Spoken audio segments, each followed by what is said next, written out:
يا عم كبر دماغك بقى، كلها يومين وتخرج من هنا. افرح بقى يا عم شويه، افرح. افرح؟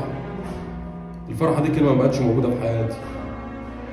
تصدق ان انا بقيت اخاف افرح؟ ده الفرح يزعل مني. مش للدرجه دي بقى يا عم، الدنيا مش كل يوم مره، اكيد فيها يوم حلو. حلو. حلو بس علقه. ان شاء الله بكره يبقى حلو، عشان تبقى تخرج من هنا وتفك. ما تشيلش هم حاجه، ربك كبير يا جدع. ده ايه اللي جابني هنا اصلا؟ جيت عشان حلمت ان انا اعيش بالحلال، يبقى ليا عيل صغير اتصيد عليه وانا صغير ويتصيد عليه وهو كبير، عشان يبقى ليا بيت. زهقت بالدنيا يا جدع. ما انت عارفني يا طاهر، انا طول عمري ماشي جنب الحيط، ولو طول امشي جوه الحيط نفسه همشي جواه. معلش، بكره الدنيا تتعدل وتخرج بالسلام وربنا يكرمك. الظروف مش كل يوم زي ما هي، بكره الظروف تتعدل وتبقى احسن واحسن يا جدع. عارف يا طه، دايما في الدنيا دي المظلوم هو اللي بيتهان، هو اللي محطوط عليه.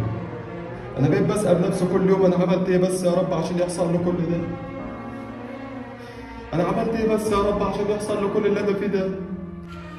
انا بحبك يا رب، بحبك وبخاف منك. انا كنت عايز اعيش زي اي حد، اقل من اي حد. يا عم ان شاء الله ربنا كبير، قادر يخرجك منها على خير. هي الدنيا غير فلوس وبس. الدنيا مش فلوس، الدنيا ناس على ناس بتدوس. بالراحه لنفسك يا جدع، بالراحه على نفسك.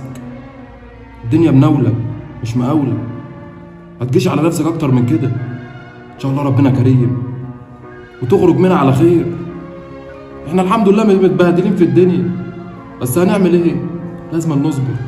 ربنا وعدنا بالصبر يا جدع، لو ما صبرناش مين اللي هيصبر؟ يا رب، يا رب خرجنا منها على خير يا رب. يا رب احنا مالناش غيرك. مش كل الدنيا فلوس،